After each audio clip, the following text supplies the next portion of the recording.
বান্দা যখন ফিরে আসে ভাইয়া, কেউ যখন তওবা করে, ভুল বুঝতে পারে, আবার নতুন করে আল্লাহর কাছে ক্ষমা প্রার্থনা করে, কসম খোদা আল্লাহ তাআলা ভীষণ খুশি হয়। হাদিসে আছে আল্লাহর কোনো বান্দা যখন তওবা করে, আল্লাহ তখন ফেরেশতাদেরকে বলে, আমার ফেরেশতারা 7 আসমান আর জান্নাত সাজিয়ে দাও। ফেরেশতারা জান্নাত সাজায়, আসমান সাজায়। ফেরেশতারা ডেকে বলে, রব্বুল আলামিন কি হলো যে কারণে আসমান সাজাইলেন, জান্নাত সাজাইলেন? রব্বুল আলামিন তখন বলে, আসলাহাল আবদু মাওলাহু, এক ভেগে যাওয়া গোলাম আজকে তার মনিবের সাথে সম্পর্ক ঠিক করে দিয়েছে। আল্লাহ আল্লাহ বলে, আমার এক গোলাম আমার থেকে ভাইগে গেছিল রে, অনেকদিন ওই আমারে সেজদা দেয় নাই, আজকে দিছে।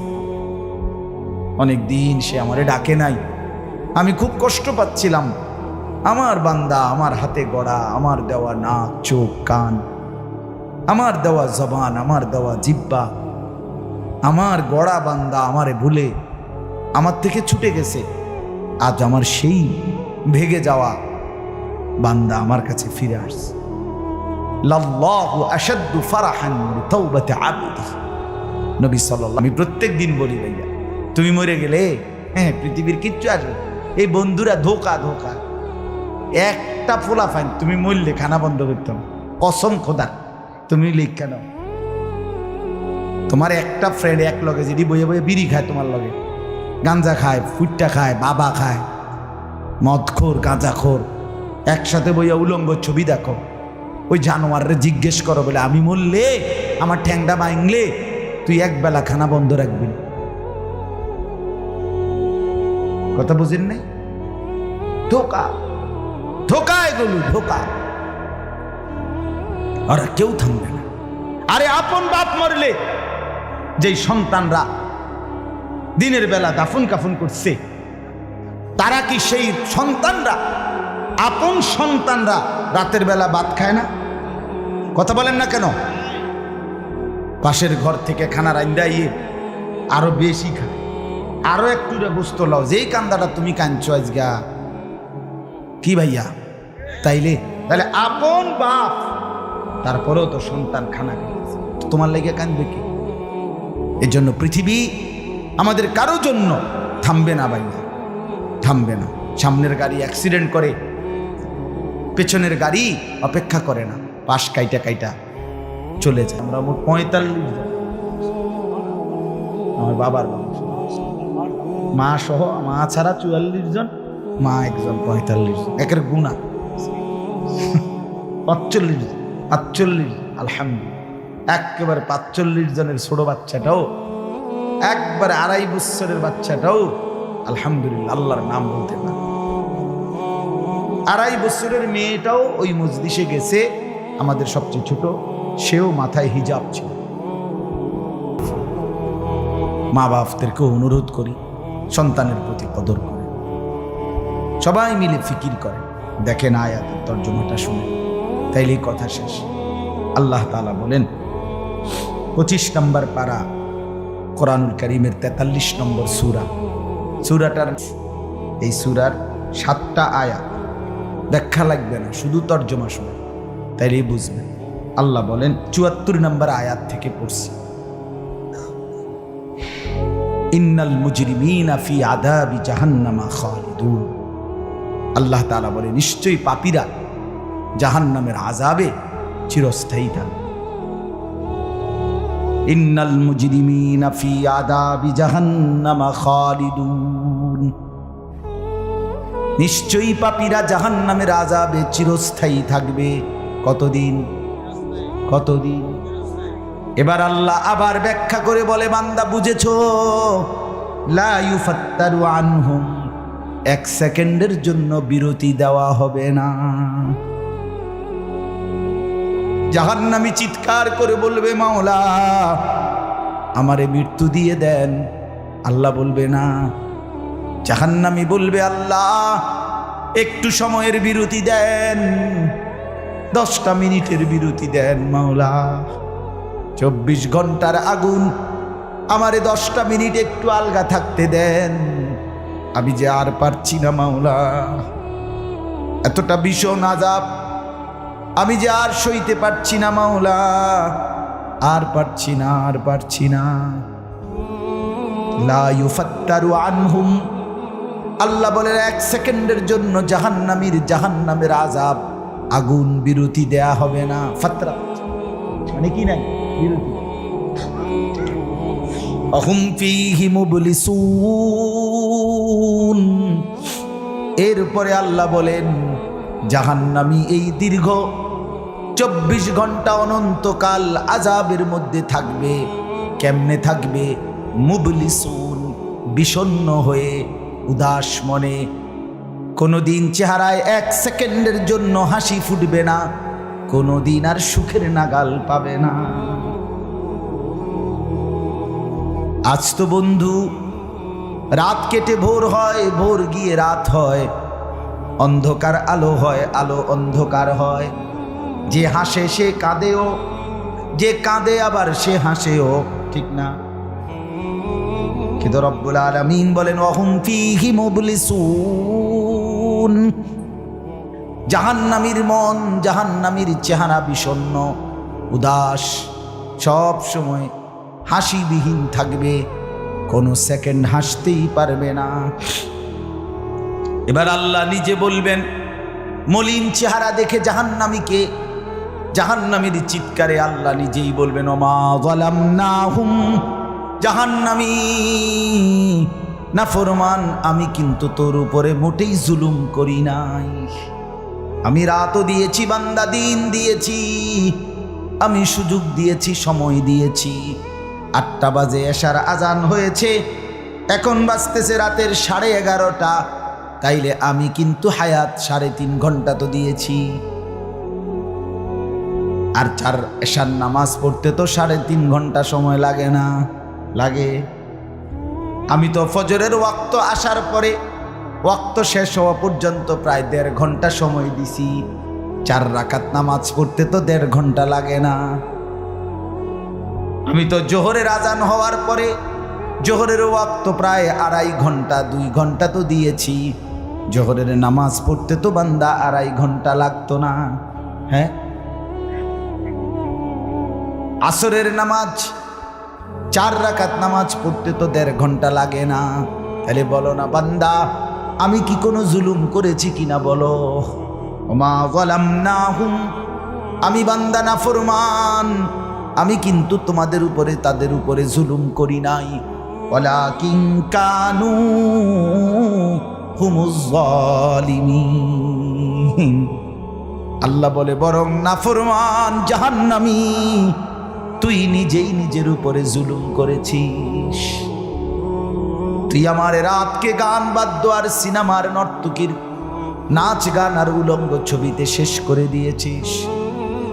তুই আমার দিনকে গুনাহ, সুদ, ঘুষ আর অবৈধ উপার্জনের পিছনে শেষ করে দিয়েছিস, নিজেই জুলুম।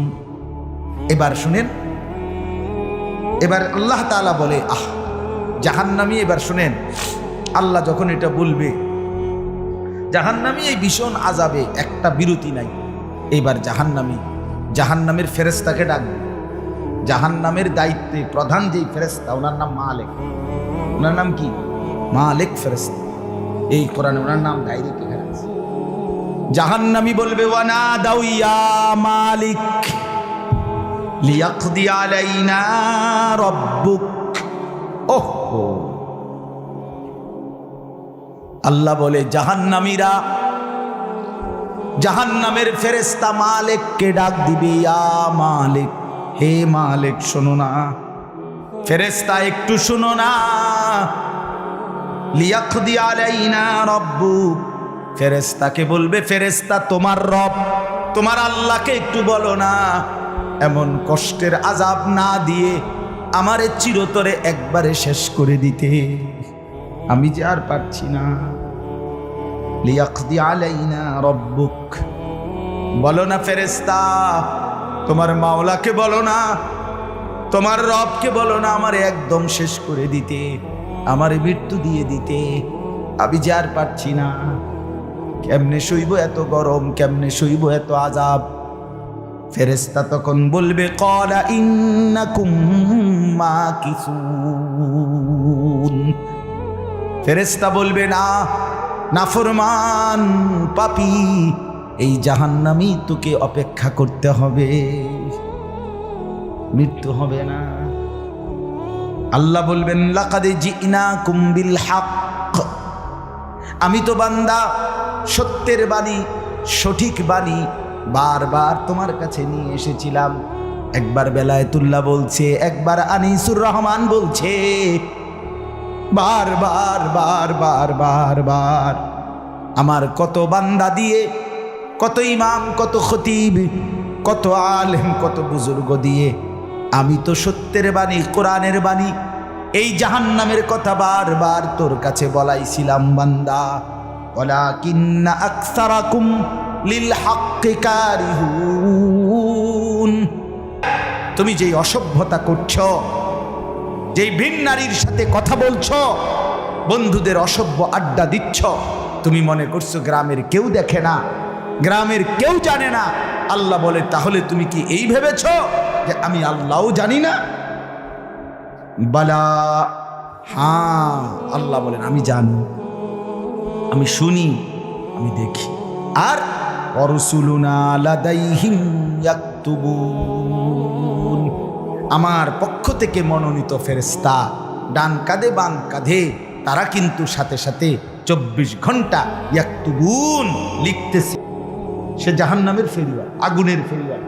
কারণ সে তো তার রূপ যৌবন দেখাইতেছে, ফেরিওয়ালার মতো পিছনে পিছনে ডাকতেছে অসংখ্য যুবতীকে।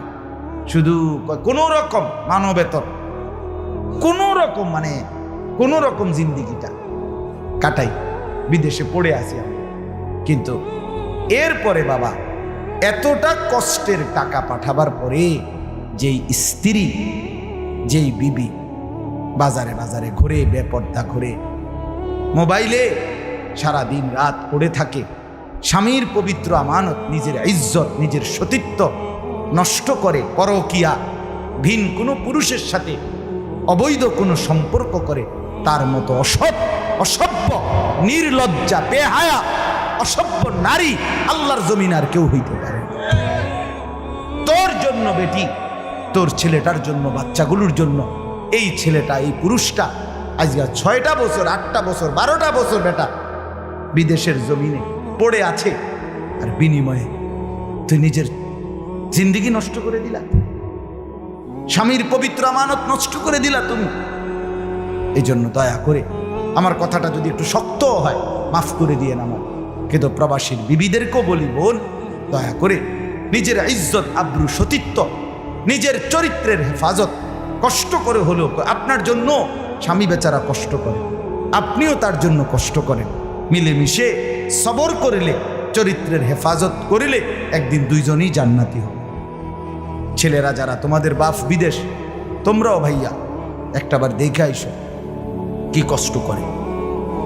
এই জন্য দয়া করে কষ্টের এই রক্ত পানি করা টাকা শুধু শুধু মোবাইল টিপ্পা, উলঙ্গ ছবি দেখা, নর্তকীর নাচ গান দেখে ভাইয়া নষ্ট করো না। এত বড় জুলুম বাপের উপরে কইরো না, আল্লাহ সইবেন। এত বড় জুলুম কইরো না, একদিন তুমি কষ্ট পাইবে, একদিন তোমার উপরে এই মুসিবত আসবে। আল্লাহ আমাদের ছেলেদেরকেও হেফাজত করেন। মসজিদের কাজ আমি নিজেও দেখছি, আলহামদুলিল্লাহ মসজিদের কাজ চলতেছে। দয়া করে সবাই মিলে মসজিদের দিল খুলে দান করবেন। মনে রাখবেন হাদিসের মধ্যে আছে, আল্লাহ নবী সাল্লাল্লাহু আলাইহি সাল্লাম বলছেন, ইসরাফিল যখন ফু দিবে কিয়ামতের দিন সব কিছু ধ্বংস হবে, হবে কি না? কথা বলেন না। ইল্লাল মাসাজিদ, নবীজি বলছে মসজিদ ব্যতীত। ইসরাফিল ফু দিলে আসমান, জমিন, চন্দ্র, সূর্য, ঘর বাড়ি, দালান, বিল্ডিং, পাহাড়, নদী সব চুরমার হয়ে যাবে, মসজিদ ভাঙবে না। বোতলে মসজিদ কি হবে? এক মসজিদ আর এক মসজিদের সাথে লাগবে, মিশবে আর কি, মিশা সব মসজিদ কাবা ঘরের সাথে মিলবে, একসাথে আল্লাহর ঘর কাবা সহ একসাথে সবগুলো জান্নাতে চলে যাবে। এরপরে এই জন্য মসজিদের দান যে করলেন আপনি, মসজিদে টাকা পয়সা দান করলেন যে এই মসজিদটা আপনি বেশ দিকে দেখবেন, আর এই যে আমরা গ্রামের মসজিদ বুঝেন নাই, এই জন্য মসজিদের দান শেষ হয় না। মসজিদের দান কি হয় না, শেষ হবে না। আপনি দিয়ে যাবেন, এ আগে দিছেন আবার দিবেন, সামনেও দিবেন। ঠিক আছে ইনশাআল্লাহ, সবাই সহযোগিতা করেন।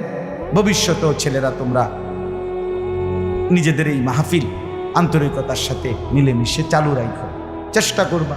আমরাও যদি কখনো আবার সুযোগ পাই আসার চেষ্টা করব। আরও ওলামায়ে কেরাম বেলায়েত ভাইয়ের সাথে কথা বললে ফিকির করে দেবে ইনশাআল্লাহ, চেষ্টা করবে। আল্লাহ তাআলা সবাইকে কবুল